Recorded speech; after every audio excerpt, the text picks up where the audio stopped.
Beto, tem sindicatos que estão pedindo aí uma série de outros direitos para o trabalhador. Estão pedindo uma garantia de emprego, estão pedindo aumento do ganho real, estão pedindo aí cláusulas sociais. Então, isso complica muito, né? Porque a MP veio para nos ajudar e também para ajudar o funcionário, também para ajudar o colaborador, para que ele não perca o emprego.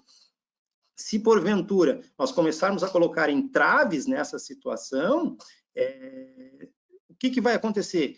Nós não iremos celebrar e acabaremos demitindo os nossos colaboradores, e aí todo o espírito das medidas provisórias, que era a garantia do emprego e a renda, cairão por terra. Nós não teremos mais como manter emprego se nós tivermos que ficar pagando salários a colaboradores que nós não podemos abrir as portas. Então, assim, repito, eu celebraria, eu faria, e semana que vem a gente decide para que lado a gente corre, para onde a gente manda o nosso acordo individual já celebrado. Agora batendo papo com o Beto ali, né? E sim, existia uma reunião hoje entre os sindicatos patronal e dos empregados. Eu também ainda não tenho um retorno, talvez nas próximas horas aí possa nos ser dito qual foi a conclusão dessa questão, e aí a gente tendo alguma notícia aí, a gente via convention, nós faremos os avisos competentes. Só para contribuir, doutor Vanderlei, a reunião entre os sindicatos, ela ocorreu, né? E até eu já recebi ali informação no grupo de associados que amanhã eles vão se reunir novamente, e aí será, como se diz, será publicado ali, então, o que vai ficar definido entre ambas tanto o patronal quanto o laboral daí. Então, na verdade, ainda não temos uma decisão, então logo ela ocorra, nos será comunicado, né? É isso, alguém postou ali que até às 18, a reunião vai até às 18 horas, então nós estamos, ela está acontecendo nesse momento, né? Acho que só ali você pulou a pergunta da Camila antes do Beto. Vamos lá, gente não Camila. Perder. Camila. Eu nem comecei a falar o que eu queria falar ainda, mas vamos lá, então. Vamos fazendo bate-papo sem problema nenhum. Eu acho que é legal, as perguntas são bacanas, né? Porque o pessoal já vai respondendo e já tem dúvidas comuns aí. Não, eu penso que sim, eu até prefiro esse bate-papo, porque, na verdade, eu entendo que as necessidades de um são as necessidades do outro. Acho que as dúvidas hoje elas são comuns a todas as empresas, né? Óbvio que alguns segmentos têm algumas especificidades, é um pouco diferente do outro, mas aqui, como nós estamos tratando, assim, na sua imensa maioria de bares, restaurantes e hotéis, as dúvidas tendem a ser as mesmas, né? Então, tá, a pergunta da Camila, né? Se a empresa optar pela redução de jornadas, após o término desse, o empregado tem estabilidade? Sim. O que acontece? Nós temos a opção de fazer a redução de jornada proporcional à redução de salário, né? Porque a gente pode reduzir ou por 25, ou por 50, ou por 70. Então, são 3 as hipóteses de redução de jornada com redução de salário. E, obviamente, isso pressupõe uma análise das equipes, né? Como eu disse lá no começo, todos nós estamos torcendo para que os nossos restaurantes, os nossos hotéis abram o quanto antes possível, e quando eles abrirem, a gente imagina que o movimento não será o mesmo como quando estávamos abertos antes dos decretos de calamidade, antes do coronavírus. Então, a gente imagina que ainda irá demorar para as pessoas terem coragem para sair de casa, sentarem no restaurante, as pessoas evitarão aglomerações. E outra situação, as pessoas terão menos dinheiro para gastar com o restaurante. As pessoas, está todo mundo apertando o cinto, está todo mundo fazendo renegociação de suas despesas. Então, eu particularmente acredito que o segmento irá demorar para ter uma retomada, né? Ainda assim, advogo a tese de que quanto antes abrir, melhor. Então, assim, aí cada restaurante, cada hotel, cada lanchonete, cada empresa vai ter que fazer uma análise dos seus quadros e verificar. Poxa, meu movimento está fraco, eu posso reduzir em 25%, eu posso reduzir em 50%, eu tenho clientes que reduziram 25%, assim como eu tenho clientes que reduziram 50%. Então, tudo isso vai depender da necessidade de cada restaurante, de cada hotel, de cada lanchonete, de cada empresa. Mas respondendo pontualmente a pergunta da Camila, se a empresa optar pela redução da jornada após o término desse, o empregado tem estabilidade? Sim, nos termos da medida provisória 936, ele tem estabilidade pelo mesmo tempo do período da redução da jornada. Então, assim, nós fizemos uma redução de jornada, como nós podemos fazer até 90 dias. Não, nós fizemos por 30 dias. Após o retorno às atividades, após o encerramento do decreto de calamidade, esse colaborador, ele terá uma estabilidade, uma garantia de emprego pelo mesmo prazo, de 30 dias. Então, ele não poderá, se você optar por 30, ele não poderá ser demitido por 30. Se você optar por 60, ele não poderá ser demitido por 60. Se optar por 90, ele não poderá ser demitido por 90. Então, quanto mais tempo você fizer o uso dessa faculdade, dessa prerrogativa, que na minha visão é muito boa, né? Você poder reduzir, porque antes a gente não podia reduzir de jornada por causa da Constituição Federal, que dizia que o salário é absolutamente irredutível. Como o salário era irredutível, nós não poderíamos reduzir. A MP flexibilizou isso, permitiu isso, então agora a gente pode oficialmente reduzir. Reduzimos, a União paga um pouco da conta, tá?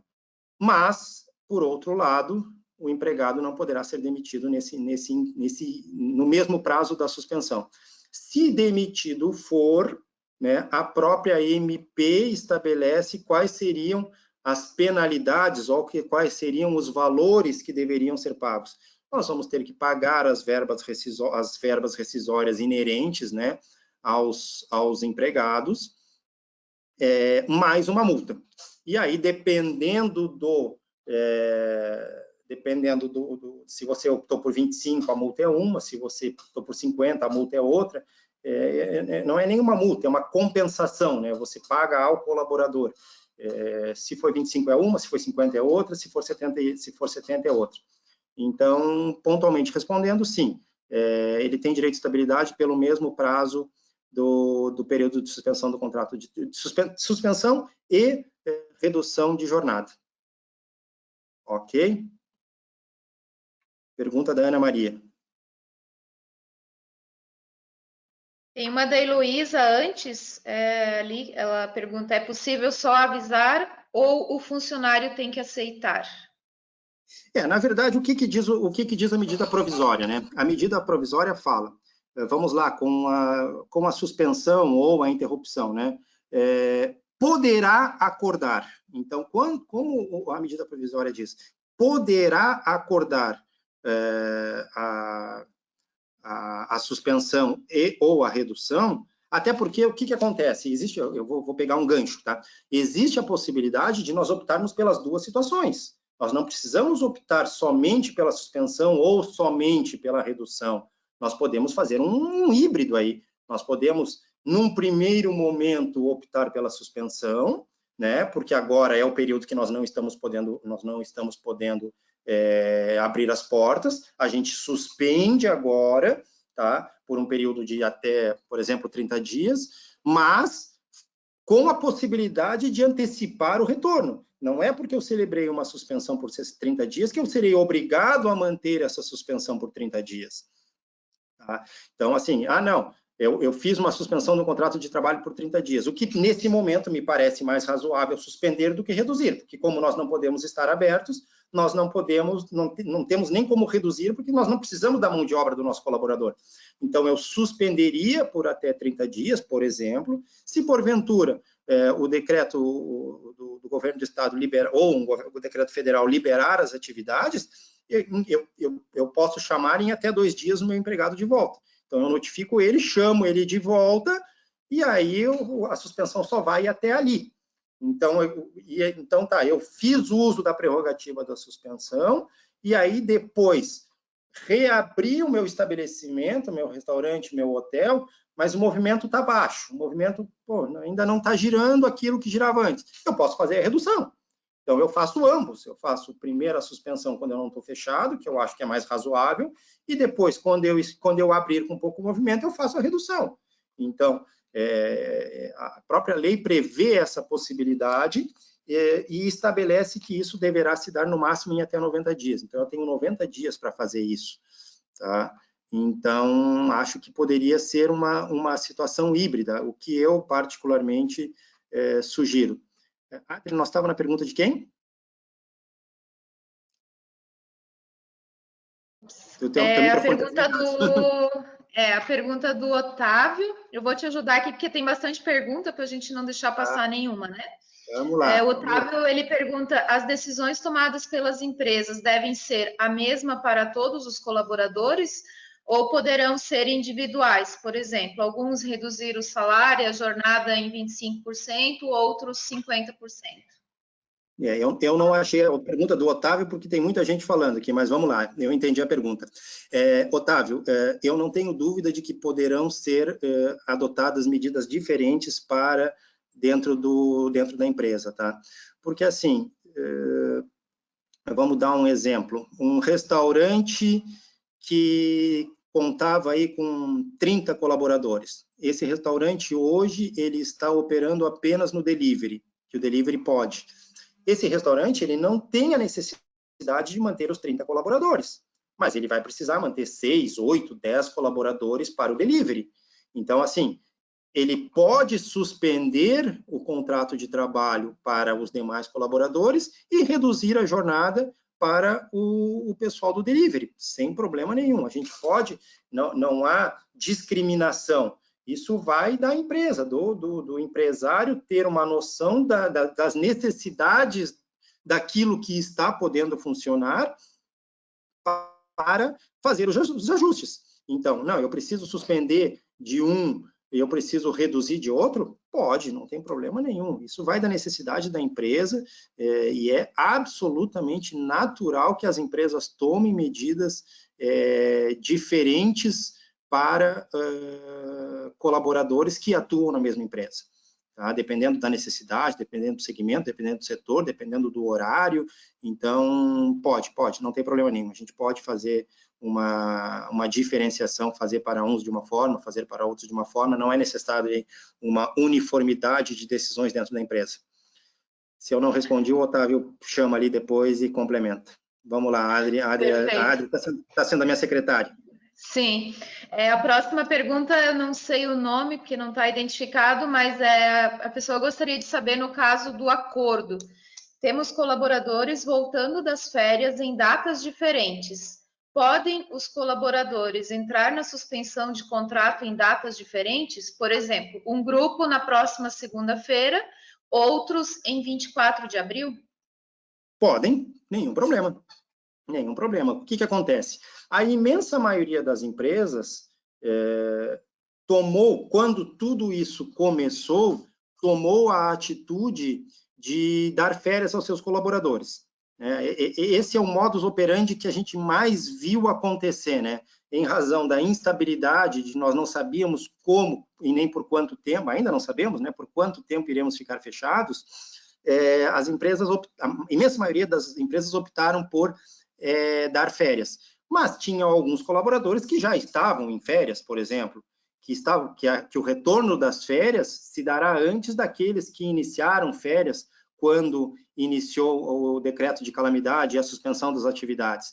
Então, não tem problema nenhum. Essas suspensões, acho que foi a suspensão, acho que foi essa a pergunta, a suspensão pode ser feita em momentos distintos para colaboradores de uma mesma empresa.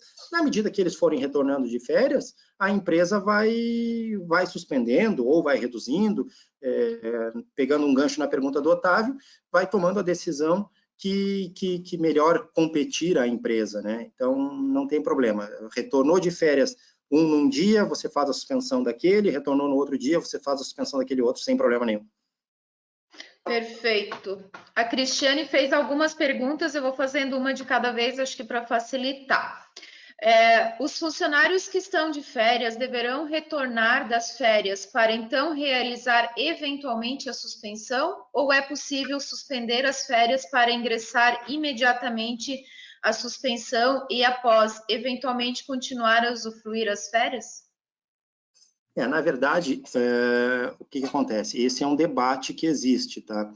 E, como eu disse lá no começo, nós estamos fazendo história. Então, existem Ela opiniões até, para ela todos até os... complementou essa fala, deixa eu só terminar aqui. Esse movimento seria justificado apenas pelo fato de que, se o governo cessar o estado de calamidade, os benefícios da MP 936 serão cessados, certo? Certo? Certo. É isso? Certo. Então, o Tá. que acontece? Digamos que, como eu disse antes, né, estamos todos esperando que as nossas atividades sejam liberadas na segunda-feira, né? Todo mundo rezando para que isso aconteça. Se porventura isso acontecer, eu posso, porque eu posso antecipar, chamar o meu empregado que estava de férias de volta, certo? Porque daí ele estava em gozo de férias, eu chamo ele, eu antecipo o término do período aquisitivo de férias, obviamente tem que fazer todo aquele cálculo, né, verificar quantos dias gozaram, se já tinha o período aquisitivo, se não tinha o período aquisitivo, se essas férias foram antecipadas, se essas não foram antecipadas, mas eu pego esse meu trabalhador, chamo ele de volta ao trabalho, se não me engano o prazo é de 48 horas, quase todos esses prazos de chamamento do empregado ao retorno ao trabalho são de 48 horas, chamo o empregado, encerro as férias deles de maneira antecipada, o que me parece muito lógico, né? Porque eu outorguei férias aos meus colaboradores, digamos, até o dia 20. Não, mas o governo permitiu que eu abra no dia 13. Poxa, gente, eu não vou deixar meu estabelecimento fechado do dia 13 ao dia 20, porque eu outorguei férias aos meus colaboradores. Eu pego e chamo eles de volta, não vejo problema com relação a isso, e eles voltam a trabalhar, porque eu preciso que a empresa funcione, eu preciso que a empresa venda até, inclusive, para pagar essas férias, essas remuneratórias, os salários dos empregados, e então eu faço uso do benefício. Não, eu te chamei de volta, mas eu vou lá e faço uma redução de jornada. Sim, é possível, né? Então, eu trago ele de volta das férias, faço uma redução de jornada de 25%, por exemplo, e pago 75%, o governo paga os outros 25% com os valores do seguro-desemprego, dentro daquelas faixas de escalonamento, né? E bota a minha empresa para funcionar. Eu assim entendo. Certo. Pergunta da Ana Maria. Uma vez firmado o acordo, o prazo de 60 dias, digamos que neste período não houve reação do mercado e estaremos com a folha completa novamente para pagar. Qual a garantia do empregador? Na verdade, eu não sei a qual acordo a Ana está se manifestando, né? Sobre o de redução ou sobre o de suspensão. Eu acredito que seja o de suspensão, né? Porque o de suspensão é de 60 dias, o outro é de 90 dias. Então, assim, garantia nós não temos. Garantia nós não temos nenhuma, né? O que usualmente as empresas estão fazendo são as suspensões dos contratos de trabalho. Eu sugiro, se a gente pode fazer por duas vezes de 30, ao invés de uma de 60 direto, eu prefiro fazer por 2 vezes de 30. Até para não criar uma expectativa no empregado de que ele ficará 60 dias, eu prefiro fazer essa suspensão por 30 dias. Se porventura isso for chamado, se o governador liberar as nossas atividades a partir de segunda-feira, por exemplo, eu chamo ele de volta. Se exaurir-se os prazos de 60 dias, o total de 60 dias que a gente pode fazer uso, penso eu que existe aí uma forte tendência de uma renovação dessa medida provisória ou de uma dilação de prazo dessa medida provisória, né? Isso aí teria que ser um exercício de futurologia, né? Mas eu acredito que a gente faz o uso desses primeiros 60 dias, quando tiver se exaurindo esses 60 dias, a gente vê o que o governo vai nos dizer, né? Acredito que quando nós estivermos chegando próximo ao término dos prazos de 60 ou de 90 dias, deva sair aí uma renovação, deva sair aí uma prorrogação ou uma nova medida provisória para agasalhar isso por mais um tempo, né? Então, assim, Ana, garantia nós não temos. Acho que nós podemos fazer uso dessa prerrogativa, podemos fazer uso desse benefício, e daqui a 60 dias a gente volta a conversar e espera aí alguma outra atitude do governo. Eu estou vendo uma pergunta fácil aqui, Adriana, tá? Depois tu vai me ajudando. A suspensão pode ser, Marcelo, a suspensão pode ser feita até 60 dias ou pode ser por mais tempo? É mais ou menos a resposta da Ana, né? 60 dias, prazo máximo de 60 dias. Prazo máximo de 60 dias, conforme o artigo 8º da MP 936, 30 mais 30. Então, ratifico, né? Eu usaria por 30 mais 30, quando chegar lá perto dos 60, daí a gente vê o que faz. Mas, assim, mais uma vez, uma opinião pessoal, eu não acredito que nós vamos ficar... É óbvio que isso, ninguém pode ter certeza disso, né? Eu não acredito que nós iremos fechar por 60 dias. Aí já existe um estudo do governo, já existe um movimento do governo, já existe uma pressão sobre o governo, no sentido de flexibilizar a abertura de determinados setores, como aconteceu com as agropecuárias, com os salões de beleza, com as manicures, com a indústria automotiva e com uma série de outros, né, profissionais liberais, advogados, contadores, todos esses aos poucos foram sendo liberados, faxineiras, diaristas, psicólogos, nutricionistas. Então, existe aí uma tentativa de flexibilizar, de ir liberando aos poucos. Dizem que os restaurantes estão na pauta para ser os próximos, tomara que sim. Então, assim, não acredito que fiquemos 60 dias parados, mas se porventura tivermos que ficar esses 60 dias parados, lá na frente a gente vê o que faz, se o governo nos auxilia, se não nos auxilia, mas acho que nesse momento a gente usa essas prerrogativas, essas possibilidades. Então, a próxima pergunta é da Ana Paula. Na redução de jornada, por exemplo, na redução de 50%, o funcionário precisa trabalhar exatamente metade das horas por dia? E neste tempo pode ser utilizado complementando horas que estão no banco de horas? Vamos lá, o que acontece? Tem bastante gente, e eu concordo, fazendo aí um modelo híbrido das MPs. O que eles estão fazendo? E eu acredito que seja possível fazer. Vamos usar o exemplo. Reduz em 50%, tá? Mas ele é obrigado a trabalhar esses 50%? Eu entendo que não. E muita gente entende que não. Se ele trabalhar 40%, esses outros 10% eu jogo no banco de horas. Eu jogo isso no banco de horas para usar no prazo de até 180 dias, conforme prevê aquela outra MP que saiu lá atrás, dizendo que eu posso ajustar banco de horas para utilização em até 180 dias, a banco de horas individuais com os empregados. Então, eu faria um híbrido. Não, você solicitou que seu empregado tenha uma redução, você acordou com o seu empregado uma redução de 50% com o governo pagando os outros 50%. Mas você não tem a necessidade exatamente daqueles 50%. Você tem a necessidade que o trabalhador, que o seu funcionário trabalhe 35%, 40%. Essas horas até completar 50%, joga no banco de horas. Joga no banco de horas e depois cobra lá na frente, tá? Para que esse trabalhador venha a cumprir essas outras horas, tá? Agora, lembrando que esse banco de horas tem que ser cumprido, essa jornada tem que ser compensada em até 180 dias e no limite de 2 horas extras diárias. Isso já estava na CLT, isso foi ratificada pelas medidas provisórias. Então, você pega essas horas, joga no banco de horas e cobra em até 180 dias. Então, acho que dá para fazer um mix, tá? Dá para fazer um mix das MPs. A Ana Maria, pode-se utilizar na empresa várias opções, tipo, alguns com uma modalidade, outros com outra modalidade? Sim, eu acredito que essa pergunta aí já tenha passado aí alguns minutos atrás. Já foi respondida, Marcelo, já foi a Sara.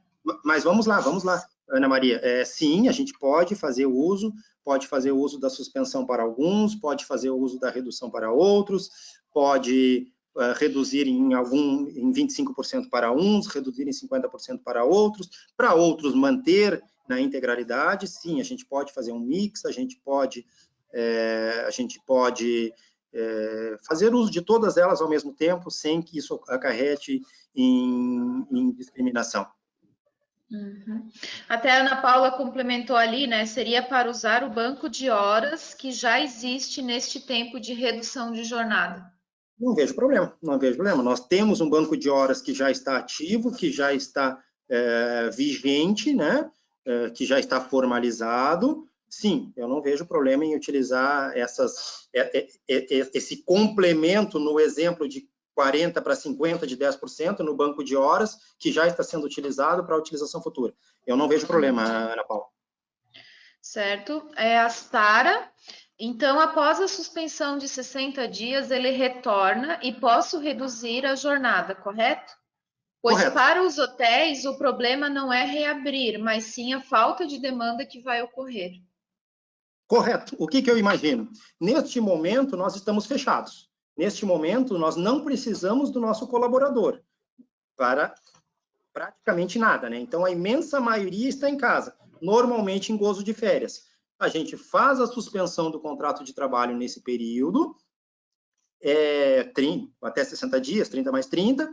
Ah, não. O que acontece? O decreto liberou os hotéis, especificamente o setor dos hotéis. Podemos voltar na segunda, ou na terça, ou na quarta, mas a nossa demanda de hóspedes ainda está pequena.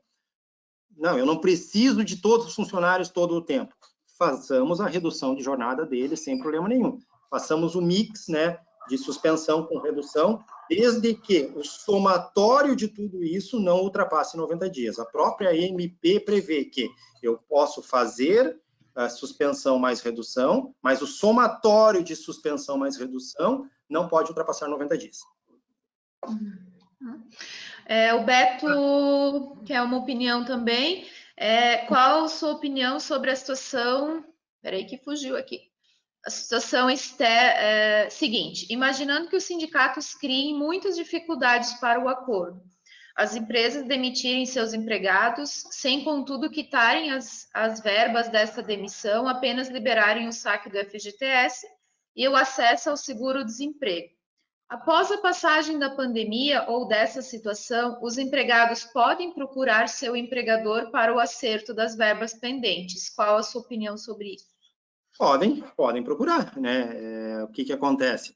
Digamos que, em razão da crise instalada no setor, lamentavelmente, a empresa teve que demitir o empregado e não teve o dinheiro para o pagamento das verbas rescisórias, mas liberou as guias para saque de FGTS, liberou as guias para saque do seguro-desemprego, para que esse colaborador não fique sem renda, né? Pelo menos consiga sacar o saldo total das contas vinculadas e se habilitar no seguro-desemprego, mediante os requisitos do seguro-desemprego. Mas a empresa, lamentavelmente, não conseguiu pagar as verbas rescisórias. Tá?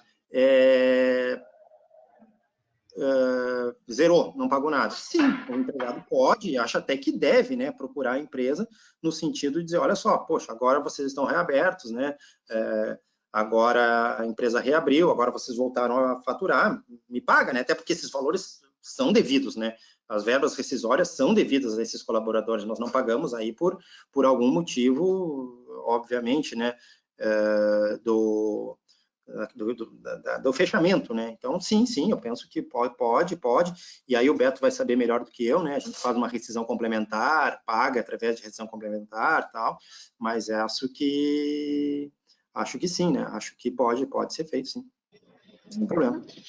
Tem uma pergunta. Camila, gostaria de saber se já tem alguma mudança para as demissões em relação aos avisos, devem ser cumpridos ou indenizados? Camila, até o momento não, tá? Até o momento eu não tenho notícia de nenhuma situação com relação às demissões, e eu explico por quê. Porque o que tem acontecido nessas MPs? Todas elas, vamos pegar uma delas aqui, elas abrem dizendo o seguinte: esta medida provisória institui o Programa Emergencial de Manutenção do Emprego e da Renda. Então, o que o governo está fazendo? O governo está tentando evitar justamente as demissões. Então, mais uma vez, essa é uma opinião pessoal de um advogado que milita na Justiça do Trabalho há 20 anos, não acredito que o governo irá flexibilizar questões de demissões. Todo o movimento do governo tem sido no sentido da manutenção do emprego e da renda. Então, se o governo vir agora e flexibilizar a questão das demissões, ele estará agindo em contrário a tudo aquele discurso das MPs de agora. Então, eu não acredito, eu desconheço qualquer movimento nesse sentido, ainda não ouvi falar nada a respeito, tá? E não acredito que venha, tá? Acho que todos os movimentos serão no sentido de manter o emprego, manter a renda através da redução, através da suspensão, através da flexibilização, através do adiantamento de prazos de vencimentos de guia de FGTS, guia de Simples, através dos financiamentos de BNDES com juro reduzido aí, né? Agora saiu um financiamento do BNDES com uma taxa bem convidativa, né? 3,75% ao ano, a gente tem que procurar o banco e o banco fazer via BNDES, com carência de, se não me engano, aí de 6 meses de carência, pagamento em até 36 meses, a taxa de 3,75%, para empresas de faturamento bruto de 360 mil a 10 milhões. Então, assim, todo o movimento do governo tem sido nesse sentido, manter o emprego e a renda, financiamento, suspensão, não existe nada no sentido de demissões. Então, eu desconheço qualquer situação aí com relação a demissões e acredito que tudo vai girar no sentido da manutenção mesmo do emprego e da renda. Para funcionários que ganham fixo mais comissão, a redução é somente para o fixo e a participação do governo somente para o fixo, considerando que a comissão sempre foi paga sobre as vendas e em folha de pagamento? Comissão é salário, né? Comissão é remuneração, né? Está incluso na remuneração. Então, assim, como, por exemplo, pegando um gancho, gratificação de função também está ali dentro da remuneração, assim como as comissões também estão dentro das remunerações. Agora, o que tem que ser visto é o seguinte: a comissão é paga sobre a venda, então ele só recebe se ele vende.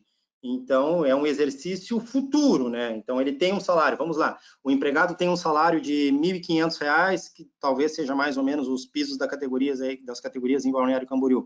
E ele recebe esses R$ 1.500, é sobre isso que nós estamos falando. Agora, a comissão, ela está condicionada a um evento futuro. Quanto ele irá vender, ele irá receber a comissão. Então, toda essa flexibilização tem que ser feita. Então, eu não tenho como gestionar o futuro da venda. Então, eu tendo a imaginar que, muito embora gratificações como cargo de confiança e vendas que dependem de um evento, embora elas englobem a remuneração, elas talvez não façam parte aí da redução, né? Justamente por causa desse evento futuro, né? A gente não sabe quanto vai vender, eu tenho que avisar para o governo de uma maneira prévia qual era o salário, isso está condicionado ao evento futuro, que é variável, né? Então, imagino eu que nós estaremos falando, apesar disso englobar a remuneração para todos os fins e efeitos, conforme diz a CLT e tem reflexo, eu acredito que deva gestionar aí somente naquilo que já é mais fixo, né, como gratificação e como salário. Com relação à parte que será paga pelo governo, haverá alguma dedução de impostos? Aí, depois dessa, a gente abre para o Rafael, que quer fazer uma pergunta ao vivo. Eu não entendi a pergunta com relação à questão da dedução dos impostos, tá? Porque o que acontece? O governo paga uma parte, a empresa paga outra parte, tá? Então, eu não sei que dedução de impostos é essa, eu realmente não entendi. Se puder esclarecer ali no bate-papo ali, a Adriana Adriana pega e a gente complementa a resposta aí, porque eu não sei a que imposto se refere. Vamos abrir para o Rafael? Rafael, pode fazer a tua pergunta? Vamos lá. Boa tarde, doutor. Eu queria primeiro tirar uma dúvida na tua fala que ficou para mim, para depois avançar na pergunta. Em relação à suspensão dos contratos de trabalho, ela está vinculada... Caiu.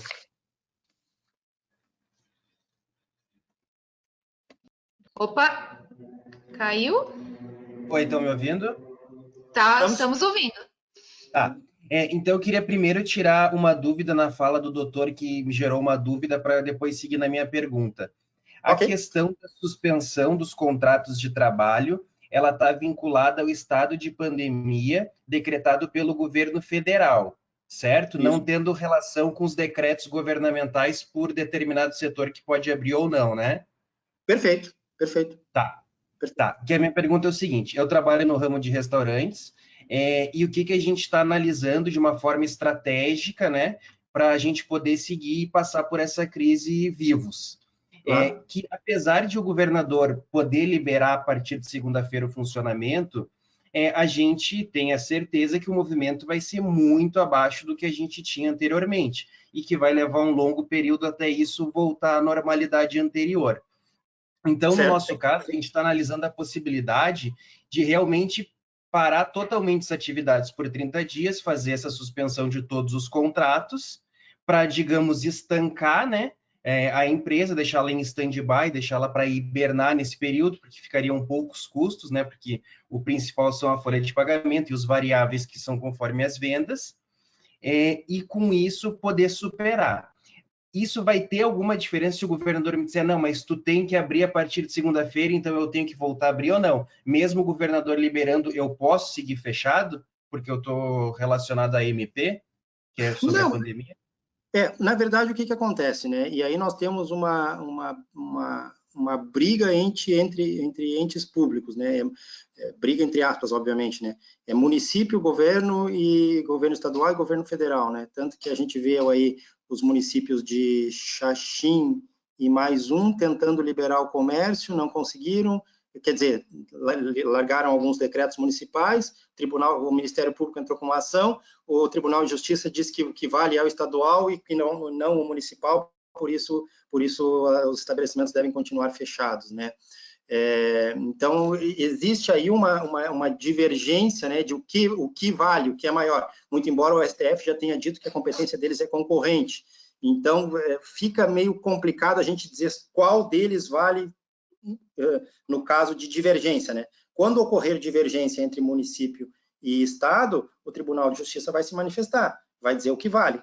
Em 2 municípios aqui do estado, Xaxim e Brusque. Xaxim e Brusque criaram leis municipais que foram que determinaram a abertura do comércio, o Ministério Público entrou com a ação, o Tribunal disse que o que vale é o estadual. Se porventura isso acontecer entre estadual e federal, quem vai ter que se manifestar sobre isso é o STF, para dizer se o que vale é o federal ou é o estadual, né? Agora, como tu mesmo disseste, o artigo 8º, que fala da suspensão temporária dos contratos de trabalho, ele fala, durante o estado de calamidade pública a que se refere o artigo 1º, e o que se refere ao artigo 1º? O artigo 1º, ele se refere ao Decreto Legislativo 6, que é aquele primeiro lá do dia 20 de março, no qual o governo federal decretou a calamidade pública. Então, assim, é uma leitura que é possível ser feita. Você quer fazer a suspensão com base no artigo 8º, que diz que o que vale é o decreto legislativo número 6 do governo federal. Tá, mas o decreto número 6 do governo federal está valendo? Tá valendo.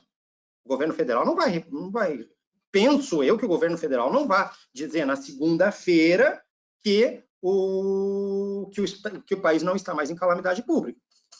Acredito. Todos nós acreditamos que isso não irá acontecer com o governo federal, mas talvez possa vir a acontecer com o governo estadual, como tu disseste, tu é do ramo dos restaurantes, todos nós estamos aqui, quase todos em ramos de restaurantes, hotéis e lanchonetes, talvez nós possamos abrir já na segunda-feira. Então, o que tu queres saber é o seguinte: eu posso fazer uso da suspensão do contrato de trabalho, mesmo que o governador libere a minha atividade para voltar na segunda-feira? Eu entendo que sim. Eu entendo que sim, com base no artigo 8º e no artigo 1º. Nós continuamos em estado de calamidade pública pelo governo federal. Não é porque o governo do estado disse que eu poderia abrir que eu estou obrigado a abrir. Eu estou calçado na MP 936 e no decreto número 6. Então, entendo que queres fazer a suspensão, mesmo que o governo diga que nós podemos abrir, porque tu quer zerar a empresa, porque tu quer ficar um tempo parado, porque tu quer fazer limpeza, porque tu quer mexer nos equipamentos, ou porque tu quer esperar o mercado reagir ao movimento, pode fazer, não vejo problema. Perfeito, obrigado, doutor. Era isso? Obrigada, Rafa. Tem uma pergunta aqui do Luciano. Será preciso pagar multa de um salário em caso de não pagamento imediato das verbas rescisórias? Para os casos de demissões, de atuais demissões, sim. Sim. O que acontece?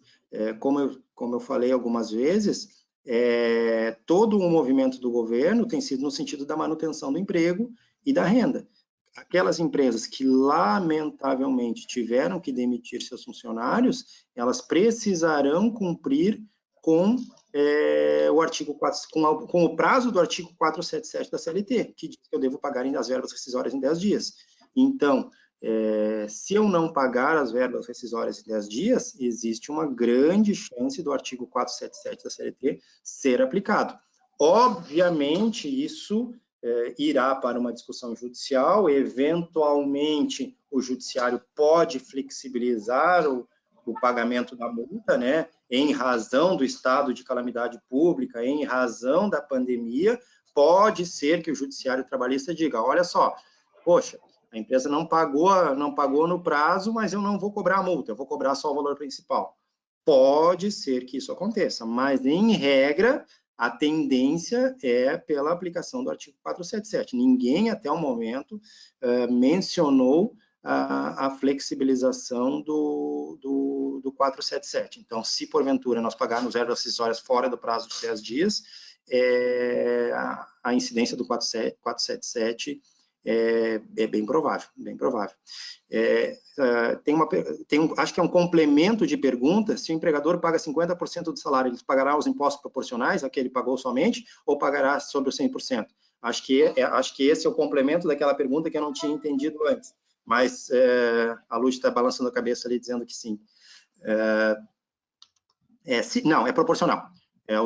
Será pago pelos reflexos, né? Os impostos, reflexos, acessórios, todos eles serão pagos com base naquilo que a empresa efetivamente vir a pagar, né? Se está pagando 50%, vai pagar sobre 50%. O governo suporta o restante. Obviamente, né, o empregado terá uma redução salarial, né, porque o valor desses 50%, se nós formos receber do seguro-desemprego, ele não alcança, né, a totalidade. O empregado terá uma perda, né? Agora, inclusive, a própria MP prevê que, se a empresa quiser complementar esse valor, tá? Se por mera liberalidade a empresa complementar esse valor, especificamente esse valor que a empresa está complementando, ele será pago como verba indenizatória e não terá a incidência de impostos e reflexos. Então, assim, isso talvez as empresas venham a se deparar com os seus empregados. Poxa, mas eu vou ter uma perda salarial, vai fazer aqui, né? Então, assim, se a empresa quiser complementar esse salário, isso terá uma natureza indenizatória e não terá a incidência de impostos, reflexos, o que quer que seja. O Beto está mencionando ali que seria interessante enviar o material. Acho que sim, né, Adri? Acho que a gente pode mandar o material para os associados, né, que nós já temos. Ele mandou também para mim ontem Um documento, até se o Beto quiser por áudio falar desse documento para complementar, que daí depois a gente também encaminha para todos os associados. Alguém abre o documento aí? Oi, Adri. Tá me ouvindo aí? Estamos. Esse material a gente acabou recebendo do Sindicato dos Contabilistas, e ele é um material bastante autoexplicativo em relação a todos os questionamentos que o Dr. Vanderlei acabou de falar. Ele é um material, acho que é PowerPoint, deve ser aquilo ali, mas é um material de uma leitura fácil e de interpretação também muito fácil. Acho que é interessante que os associados do Convention Bureau recebam para poderem aplicar, para poderem utilizar daquele material ali. Perfeito, Beto. A gente vai fazer esse envio ainda hoje por e-mail para todos. Então, para compartilhar aí. Brigadão. Adriana, obviamente que aquele material ali, como disse o doutor também, era daquela época ali, daquela hora, porque hoje está tudo muito... Cada pouco surge algo novo. Vivo. A coisa está mudando a cada time, a cada tempo as notícias aparecem e os materiais eles vão se amoldando, se ajustando, né? Então, aquele material ele serve para aquela situação. Ainda serve para a utilização nesse momento. Mas a gente não pode garantir para amanhã nem para depois, né? Só para a gente deixar bem claro isso aí. Sim, perfeito. A Heloísa está perguntando se a demissão por força maior cabe neste momento, doutor. Heloísa, essa tua pergunta aí, ela vai ficar para o futuro responder, tá? O que acontece, né? O artigo 501 e 502 da CLT, ele estabelece as possibilidades de força maior e o que traria o benefício para as empresas de pagamento de metade a multa dos 40%, né? Em vez de pagar 40%, paga 20%, e não pagamento do aviso prévio. Algumas empresas estão fazendo uso dessa prerrogativa, mas isso, o que acontece? O artigo 502, ele diz o seguinte, que a prerrogativa do artigo 501 poderá ser utilizada em casos de extinção da empresa. Então, quando a empresa for extinta, não há a menor dúvida que poderá fazer o uso da faculdade do 501, 502, no sentido de pagar metade da multa do FGTS, no sentido de não pagar o aviso prévio. Se a empresa for extinta, não há dúvidas com relação a isso. Agora, se a empresa não for extinta, isso o judiciário vai ter que dirimir lá na frente. Por quê? Eu já ouvi de juízes do trabalho de Santa Catarina dizerem que não, de jeito nenhum, que é só em caso de extinção da empresa. Eu já ouvi juízes do trabalho de Santa Catarina dizerem que sim, que nós estamos num caráter de exceção, que o decreto de calamidade pública, por si só, já é a força maior prevista no artigo 501, então as empresas podem sim fazer uso da prerrogativa, assim como eu já ouvi juízes do trabalho dizerem que se a empresa tinha a intenção de fechar o seu estabelecimento, poderá fazer uso da prerrogativa do 502. E aí me foi dito o seguinte, não, se a empresa desligou o relógio da luz, se a empresa desabilitou suas redes sociais, se a empresa desabilitou o relógio da água, se a empresa tentou rescindir seu contrato de trabalho, seu contrato de aluguel, a empresa tinha a intenção de encerrar o estabelecimento, mas nesse meio tempo algo aconteceu, não, o governo liberou, a empresa resolveu voltar atrás, ok, então isso, por causa disso, dá para usar o 501, 502. Lamentavelmente, essa pergunta das empresas que fecharam o seu estabelecimento, não há dúvida. Agora, aquelas que não fecharam, vai depender se tinha o ânimo de fechar, se não tinha o ânimo de fechar, realmente isso aí o judiciário trabalhista vai se manifestar lá na frente. O TRT 4, que é o TRT do Rio Grande do Sul, já publicou um enunciado no dia de ontem, que seria uma súmula, né, dizendo que, na opinião dos magistrados do Rio Grande do Sul, a aplicabilidade do 501 do 502 somente se daria com a extinção da empresa. Mas, como eu disse, isso vai depender de juiz, vai depender de magistrado, de desembargador, e, na verdade, vai depender do TST, né? Quem vai decidir isso aí lá na frente vai ser o Tribunal Superior do Trabalho. Eu não tenho dúvida que nas instâncias inferiores nós vamos ter decisões para todos os lados. Perfeito, doutor Vanderlei. Bom, as perguntas escritas acabaram. A gente já está aí com quase 1h30. Meu, vai longe, né, esse assunto.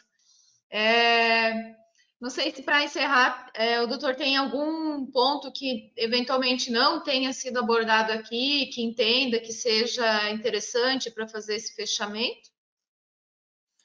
Na verdade, não. Acho que todos os pontos, né? A gente teria assunto aí para conversar o dia inteiro, não tenho dúvida nenhuma disso, né? A gente poderia ir muito longe e, se porventura novas situações, novas MPs, novas legislações ou novos decretos aí venham a mudar, alterações, ou mesmo novas decisões do STF venham aí a mudar o que nós estamos vendo hoje, talvez a gente possa voltar a conversar na semana que vem ou na outra semana, sem problema nenhum.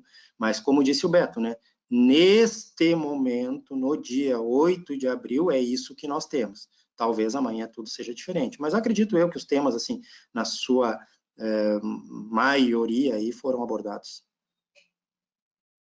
Perfeito, então, o Beto até colocou ali, né, que ele até brinca, talvez o último comentário, né? Mas ele fica pensando como seria o atendimento das empresas de contabilidade digital no atual momento. Nunca trabalhamos tanto, nunca tivemos que interpretar tantas leis em tão pouco tempo. Parabéns a todos os colegas contabilistas. Então, acho que na verdade, o setor contábil e de jurídico deve estar realmente aí com muito trabalho. Eu ia reclamar para o Beto, né? O Beto deu parabéns só para os contabilistas, né? Os advogados também, porque a gente dorme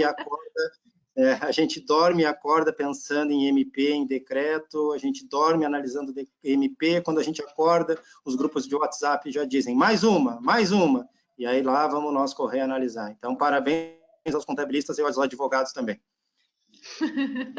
Não, perfeito, então.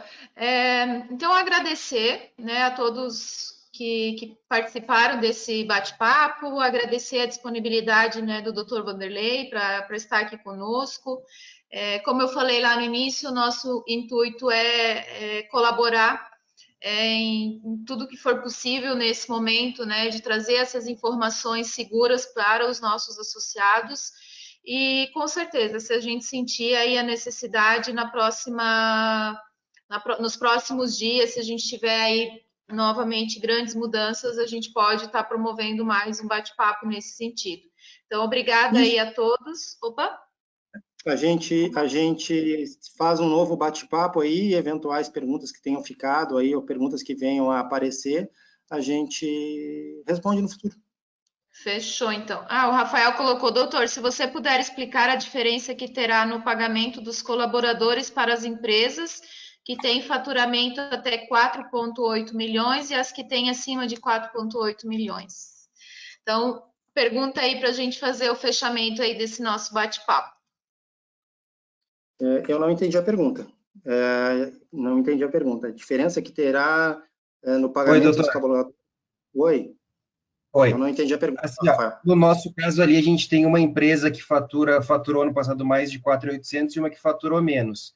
Na questão da suspensão do contrato, tá falando ali da onde eu pesquisei, pelo menos, né? Tu pode me corrigir, que empresas com faturamento acima dos 4.800.000, se tu fizer a suspensão total do contrato, mesmo assim a empresa ainda vai ter que pagar com 30% do valor. Exato. Esse valor, ele é só referente ao salário base ou ele pega a média dos últimos 12 meses com férias, 13º, comissão e tudo mais? Não, férias e 13º não, né? Porque férias e 13º, na verdade, assim, retifico. Quando você pagar as férias e o 13º, sim, você terá que pagar o 30%, porque assim, você paga salário, férias. Então, quando você pagar as férias, você terá que pagar o 30%. Quando você pagar o 13º, você terá que pagar o 30%. Mas isso somente para essas empresas que faturam mais de 4,8 milhões, porque aí a legislação não prevê a possibilidade do governo pagar a integralidade disso, né? Você, como empresa, tem que contribuir com 30%. Então, sim, férias e 13º, você terá que contribuir com 30% também. Então, respondido. Agradecer, então, a todos. Doutor Wanderley, brigadão aí. Obrigado, Wada. Obrigado pelo convite e sigo à disposição do Convention e dos associados.